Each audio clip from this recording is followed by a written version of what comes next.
Aviemore Kart Raceway, a track in the middle of nowhere, but it still had some pretty interesting drivers. So let's stop talking and let's get into the video. So here the lights go green and I catch up to this guy and he's a lot slower on this bit, so I easily overtake him on the inside. But then I catch up to this guy and basically do the same thing. And then I catch up to this group of people right here and I overtake one of them on the inside, but then I catch up to this guy and do the same thing. I don't know if my weight is affecting this or I'm just better than everyone, but I'm just overtaking everyone. I don't know why. And then I catch up to these guys battling, and the guy in the cadet cart is a lot slower because he's in a cadet cart. So the guy in the red suit overtakes him on the outside, but then I'm on the outside too. So that meant I'm just faster than him and I easily overtake him on the outside. But a few seconds later I catch up to the guy in the red suit and you guessed it, I overtook him on the inside.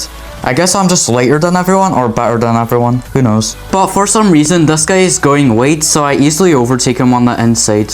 But then I catch up to this guy which is in a yellow helmet and I easily overtake him on the inside because I'm just faster on the spot. And that was the end of session 1. It was a pretty interesting session for the first time I've ever been to this track. And now let's get to session 2. So here the lights go green and I catch up to this guy and I easily overtake him on the inside. I guess this is the best spot to overtake people on. But then on the same street I catch up to this guy and he's on the inside, so I can't overtake him.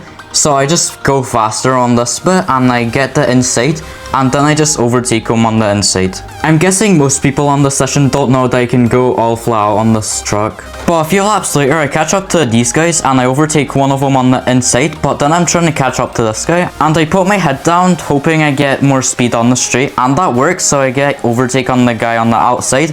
But then I catch up to this guy and do the same thing. And after a few laps I catch up to this guy and he has the inside, so I can't overtake him. But as the outside turns into inside, I get more speed on this bit, so I overtake him on the inside. And a lap later I catch up to this guy and he's using a very tight lane, so I easily overtake him on the outside. And that's the end of session 2. It wasn't the most interesting, but it was still a pretty good session. I got some good lap times. Sorry for the shorter video. There wasn't really much action on this video, so I couldn't really do a big video. But let's say I improved some things. As you can hear, the sound quality is better because I got a new mic. I believe this mic will improve my videos in the long term. And if you guys have any opinions about it, please tell me in the comments. It will help me a lot. And if you guys want to check the fastest lap times, check my Instagram, which will be in the description.